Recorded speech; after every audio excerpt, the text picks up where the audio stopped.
This is the Beyond the Prophy podcast, the podcast that empowers you and inspires you to seek career excellence while pursuing your passion. And I'm your host, Jasmine Haley.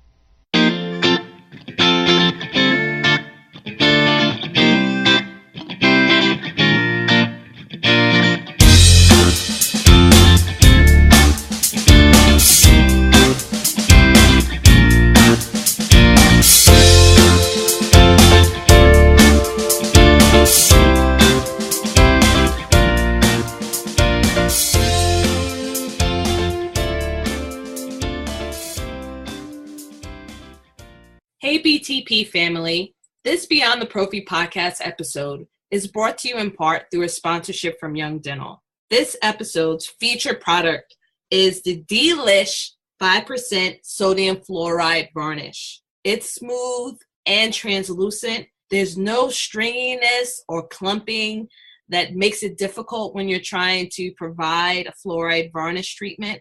It comes in 4 delicious flavors: vanilla cupcake, green apple, fresh melon, and spearmint surprise. It's gluten-free and it's pre-mixed. And I absolutely love the green apple flavor. My children and I tried it for the first time last year and we absolutely loved it. It's kid approved. To find out more about this product, visit them at www.youngdental.com. Enjoy the show. Welcome to the Beyond the Prophy podcast. My guest for this episode is Sonya Dunbar. I don't know why I said Sonya instead of Sonya. Because you're from up north. People up north say Sonya, people down south say Sonya. So. Yes, but I'm telling you, I met this dynamic woman, and for the first time, not the first time I spoke to her, but the first time I met her, and her energy is absolutely amazing. She is the geriatric toothfairy. She's an author, she's a speaker, and I cannot wait for you to hear this incredible woman's experience. So welcome. Thank you, Jasmine. Thank you so much for all the kind things you said to me about me. And you know yourself that from the beginning, when I spoke with you years ago, you were like, when I seen you, I was like, wow, if she's doing it, I can do it. If she, so you've been an inspiration to me. And I'm sure many other women, as I've spoken to many people who know you, because dentistry is small, everyone says great things about you. If they don't, I'm going to get with them. Let me tell you something. I'll leave that, okay? Oh, man. Thank you, Sonya. Thank you so much. Mm-hmm. So, what I first want to talk about is your book, because you gifted that to me, which I am, first of all, very, very thankful that you did. I was so touched by the stories you shared, because you work with a population that is often forgotten. Well, it is forgotten. And it takes a special kind of person, an energy, and a why to work in difficult circumstances like that, and even to experience some of the things that you discussed. So tell us a little bit about why you do what you do and why you actually wrote the Golden Nuggets. Yes, the Golden Nuggets for Life. I wrote that book because, of course, I work in long-term care facilities, and I felt that a lot of their stories were dying with them. And in nursing homes, it's just a wealth of wisdom, a wealth of stories, and a wealth of life experiences that I feel that a lot of people are missing out on. So I just shared a few of them. I think it was maybe 18 stories in the book. My favorite book is Chicken Soup for the Soul, because I like to read short stories. So my book was kind of written like that, just short stories that people share with me. So that's what really started and motivated the book, because I've been working in long-term care for 15 years. I've been a hygienist 30 years, but I've been working in long-term care for 15 years. And just all those stories just kept bubbling in me. And I just couldn't let that go to the grave with those people. Most everyone in that book is expired. So they shared those things with me, and I just wanted to be their voice. I just wanted someone else to hear them. I just don't want them to be forgotten. So many people are placed in nursing homes and they're forgotten. And it's just it was a passion for me. So that's the reason behind the book. I loved it. It was a lot of stories that I had to reread, like, oh, what? I don't know if I would have handled it with such class. I mean, you really understood, you really see the full picture of things dealing with that. So what led you to working into long-term care? Well, being a hygienist for 30 years, I've worked in almost every facet of hygiene, from teaching to military base to pedo and perio, everything that a hygienist probably could do, public health, I've done. So for the last 15 years, I started with a big company as their hygienist, and then I moved out of a big company working in nursing homes. Then I moved out of the clinical part into the management part, and I was quickly elevated to vice president of marketing intern, and I learned a lot about that, but I wasn't hands-on then. But that's what started me in long-term care. But the big thing was years ago, my grandmother lived in a nursing home. I'm sorry, I don't know where this is going off. My grandmother lived in a nursing home, and she, sorry about that, I thought I turned it off. It's okay. My grandmother lived in a nursing home, and she used to live with me. And it bothered me that I had to put her in a nursing home, but I couldn't take care of her because she had diabetes, congestive heart failure, just an array of sicknesses, and one leg, and she smoked. She was in a nursing home. She had an upper denture, lower teeth, and I would go every day to see her. One, because I felt guilty because she had to be in a nursing home and she practically raised me. So I would go every day to clean her teeth and make sure she was okay. I would take her dentures out and clean her lower teeth. She would always beg me for cigarettes, but I wouldn't. This is my book. I would never give her any. So long story short, I started cleaning her roommates' teeth and the people teeth next door and then people down the hall. They needed their teeth clean. I was brushing them, and I was finding myself buying all these toothbrushes from the dollar store, taking care of everyone's tooth on that whole wing. So I couldn't find my grandmother. Come to find out, she was telling people her granddaughter would clean their teeth if they gave her cigarettes. So she was outside smoking cigarettes, and I was in there cleaning people's teeth. So, but eventually my grandmother expired, but that let me know it was a need in long-term care facilities for oral care, because that many people weren't getting their teeth taken care of. Not that I'm knocking the nursing home staff, because that's a job I wouldn't want to do. But they're overwhelmed and they're underpaid.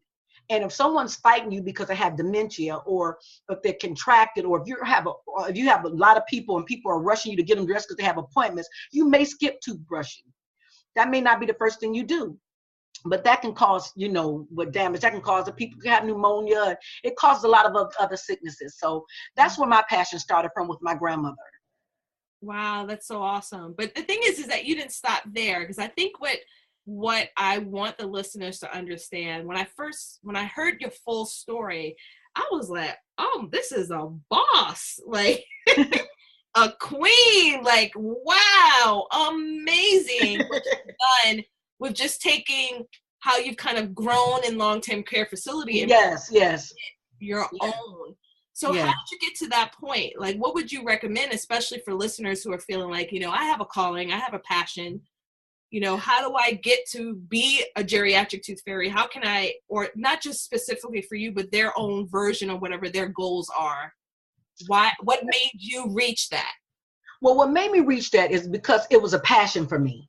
I knew what I enjoyed doing. One of my greatest quotes was from Martin Luther King, where he said, not everyone could be famous, but everyone could be great, because greatness comes from service. So when I'm in nursing homes and I'm serving people, it makes my heart happy. So I knew that was my purpose. And that was my passion. And then it met with dental hygiene. And that's how it all came together. Now, it's not easy. I've sacrificed a lot. I mean, I second mortgaged my home, but we do have a mobile dental company with I teamed up with dentists. We have dentists employed. We're in 2 states. We're in many nursing homes. So we provide full dental care for the nursing home: dentures, extractions, partials, cleanings, everything right on site. We bring everything into the nursing home. And hygienists will call me and they'll say, well, tell me what you do. How do you do that? And it's not that easy. I mean, we have lawyers and contracts. And I mean, I was with some girlfriends over Labor Day weekend, and they was like, oh my God, they're administrators, and they were like, Sonya, I want to be an entrepreneur like you. I said, why do you want to be an entrepreneur? So I don't have to work hard. I said, baby, keep getting your check. If you think being an entrepreneur don't mean working hard, stay on your job, because if I don't work, I don't eat. So when you sleeping, we up doing payroll. We're up doing invoices. I'm up ordering supplies, figuring out where this is going to come from. So if you think it's easy, stay on your day job, because it's not easy. It's not. But it's the drive in me. The drive wakes me up in the morning, because like I live in Florida. I have buildings way in Georgia. I drive up to 4 hours some days and still have to come home that night because I have to go somewhere in Florida. So it's not easy. But if it's your passion, if your heart's in it, then it'll work for you. Does that resonate with you? Oh my goodness. Does it? I'm just saying, because, so did I answer your question? So that's what made me the geriatric tooth fairy, because I believe that people are once an adult and twice a child. And in the nursing homes, the people are not the happiest people. They're on antidepressants. I come in bright colors, always with a smile. No matter what's going on with me, they don't need to have a disappointing day. A bright colors, a smile, and a positive attitude. And I just want to make them happy. So that's why I adopted that. And when I leave there, if they can't smile, they're smiling. That's my goal. And my staff has the same purpose. You have to leave people happy. If you can't do that, you're in the wrong job. You're in the wrong area. You can't be on my team. So that's how we got there. That's how we got there. And that's how my heart is. So if there's hygienists who want to do this, start doing your research in your state. And just get you some money, because you have to have that. You have to have some money, because it's a lot involved in that. So I don't mind telling people they can reach out to me, but it's a lot involved in that. Yes. And you have to have a larger why, and your why is bigger than all of that extra work that comes along with it. Absolutely. Because I'll tell you, when you get in the nitty-gritty of business and you are going through the day-to-day, it's lonely. It can be lonely, especially if you're a solopreneur, but there's some days that you just want to hang it up. And if you didn't really have a clear vision or mission or what it is that you're trying to accomplish and have something bigger than yourself, you're not going to last. And I think that's a whole misconception for a lot of the hygienists right now, who just feel so burnt out from our profession, not realizing that sometimes the answer isn't entrepreneurship. It could be for those that want to do more, but maybe perhaps they need to refocus and work on their mindset, find a different area of service. Like you mentioned, you did all different types. Absolutely. Absolutely. And don't be afraid to move and change. And you know what, Jasmine, I want to insert this.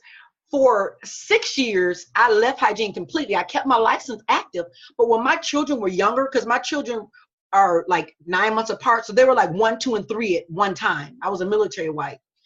And so every time the ship came back in, I got a baby. So, but I did daycares. I opened up daycare centers, and I had 7 daycares and even one school that went up to 7th grade. So I did that for about 6 years until my kids got old enough. I totally left hygiene, and I had daycares called Little Chuckles Learning Center all over Jacksonville, Florida.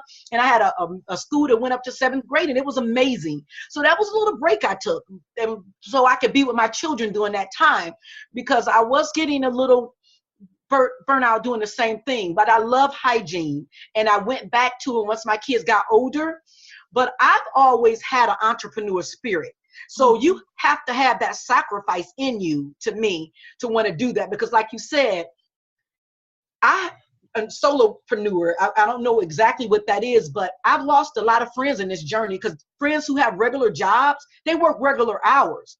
I work Saturdays, and we just start working on Sundays, my husband and I, but we work Saturdays and weekends, and we can't take the trips. When my friends are off, I can't be with them. So I had to get a whole group of people that I hang out with, and I haven't found them yet. So I'm really by myself a lot of times, unless it's a few close friends. But you have to adjust your whole lifestyle. You know what I'm saying? If you're going deep, and I'm in this deep. I have the geriatric tooth fairy.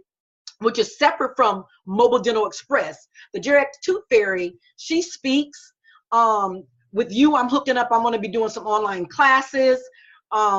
She does a lot of things. She does speaking engagements. She's going to be doing online classes, trainings, and different things like that. But then I have the mobile dental company that goes into the nursing home. So I'm really stretched out here. I'm stretching myself. Yeah, and it's like that for most women. I was just talking about this today. About how we're like juggling all these plates. Like we've got ourselves personally, like you have Sonya, I have Jasmine, then we have ourselves as spouses and as a parent.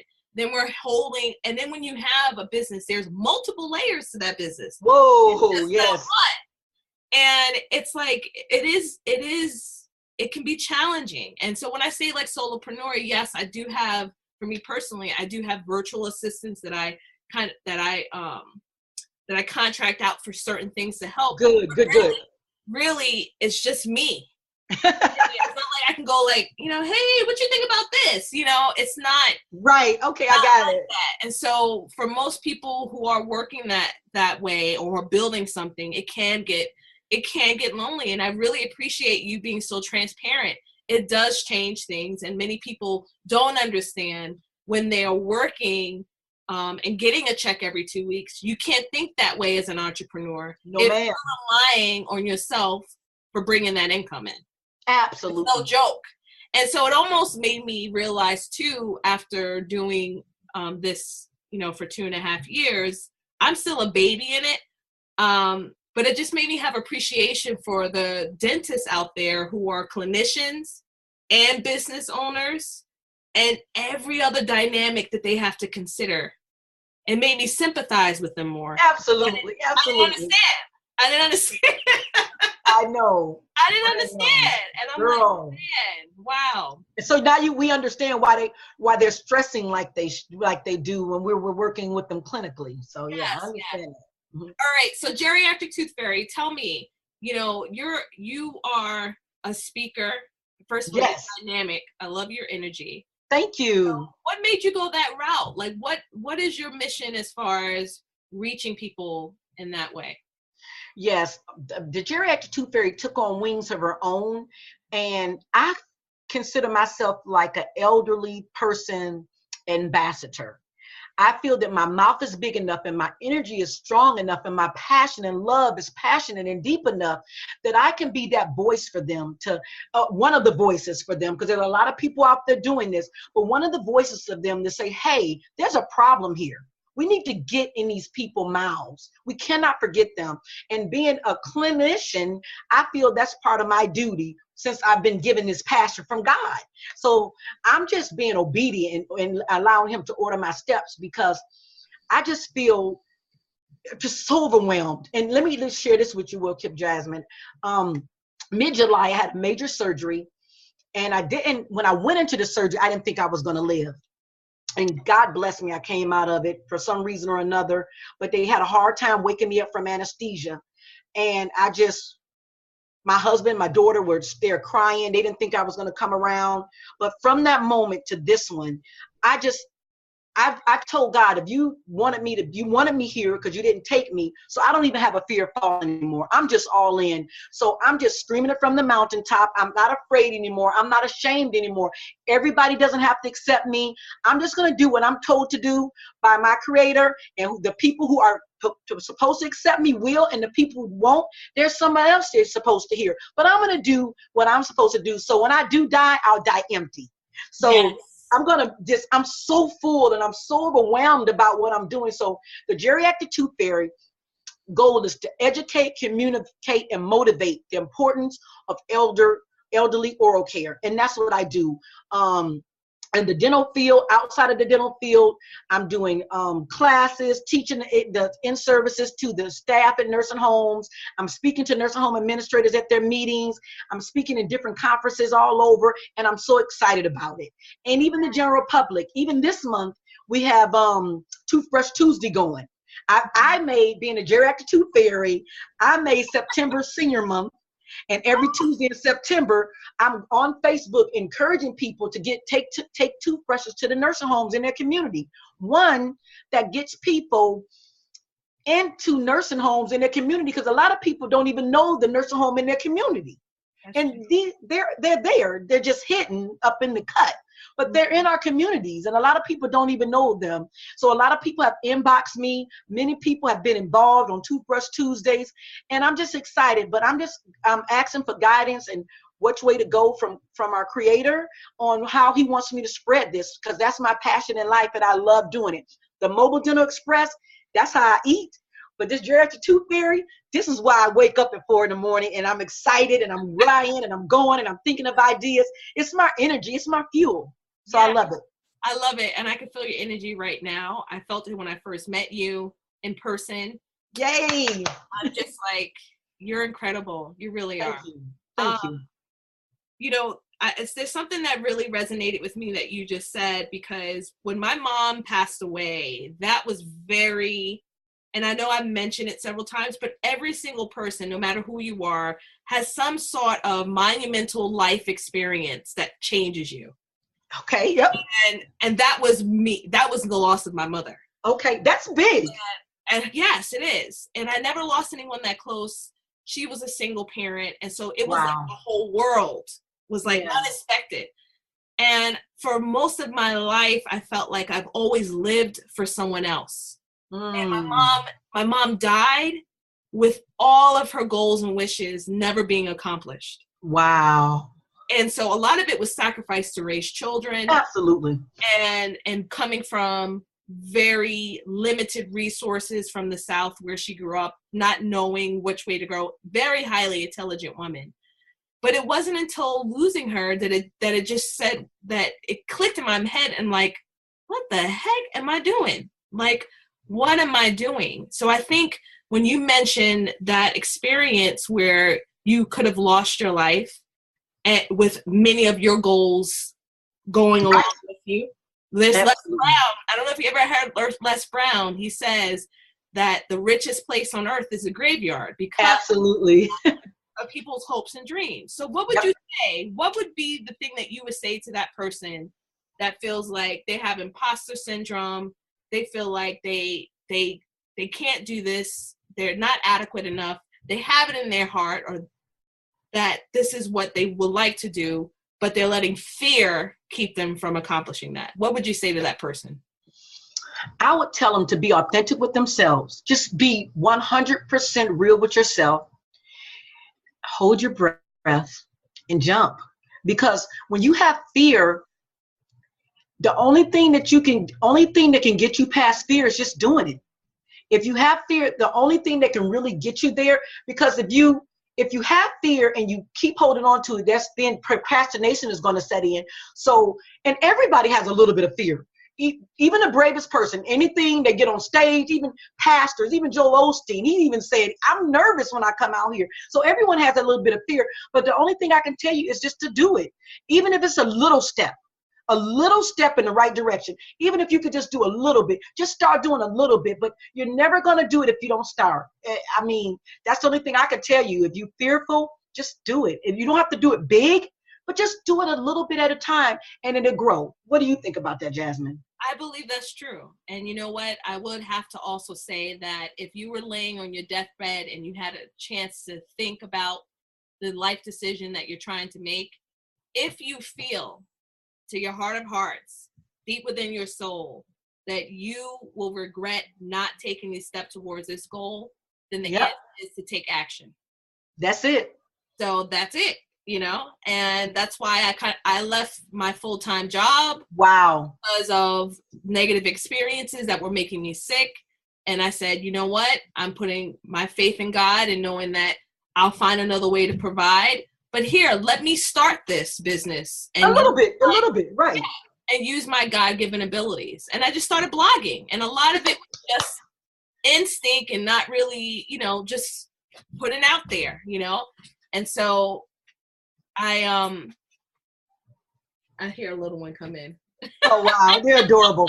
They are so adorable. So BTP podcast, you already know I'm a mom hygienist. That's right. They're so precious. Thank you. A little one just walked in. All right, so let me ask you another question. This is your last question. what would you say is the best career advice you've ever been given? Let me think about that. I've been given a lot of career advice. I would say the best career advice I've ever been given was, by my mentor, Dr. Polite. When I left hygiene to go do the nurse, to do the dental, the daycares, he told me, he said, Sonya, you're a very bright hygienist. And, because when I was with him, I went back to school to get my bachelor's. Then I went back for my master's. So I started, he encouraged me to go back to school. And he told me, he said, never stop. And that's where I got the empty. He said, never stop doing what you want to do until you're empty. And that was the best advice I think I've ever received from my mentor. And I believe that. Yeah. Oh, I'm so inspired by your journey. Please let the listeners know, like, how can they contact you? Because first of all, if you ever get a chance to meet Sonya, you're gonna walk away. I'm telling you, when I left from seeing you in Florida, I was thinking about you for days. Oh, wow. Amazing. Thank you. Storyteller. I mean, you made the women that we were with, like, you can hear a pin drop when you're telling a story. Wow. Whether it's reaching the heart or making you laugh, you've got such a wonderful God-given gift that you have. So tell people how they can contact you to find out more, where your website is, all that stuff. Yeah, absolutely. Geriatric Tooth Fairy at 800mbx.com. That is my Geriatric Tooth Fairy email. As Geriatric Tooth Fairy at 800mbx.com. My business email is pa at 800mbx.com. So either one of those they can go to, or my website, geriatrictoothfairy.com, they can go to that. Yeah, and Mobile Dental Express. Yeah, right? You also I can't hear you. You have a Facebook page, right? Yep, a Facebook. I have a Geriatric Tooth Fairy Facebook and Sonya Dunbar Facebook page as well. All right, awesome. Well, thank you so much for coming on the show. I mean, I was supposed to be taking notes. I got no notes taken because I was I was so excited. Thank you, Jasmine, for having me. I feel really good. I really appreciate this. I feel humbled and honored. I really appreciate it. Listen, it's my honor. It really is to have you on here. I appreciate you, Sonya. Thank you so much, and we'll be in touch. All right, sounds good. Bye. Hey, BTP family. Thanks for joining the show. Face it, as dental professionals, we're planners. We need every detail before we make a decision. And one of the hardest decisions we've ever had to make was actually taking the time to consider how we were going to obtain our dental licensure. Well, have you gotten to the point where you feel like, what's next? What else can I do with my degree? Well, I have a free webinar on my site, which is www.beyondtheprophy.com. If you go to the events tab and scroll down under live CE webinars, you'll see a course entitled, What in the World Can I Do with My Dental Hygiene Degree?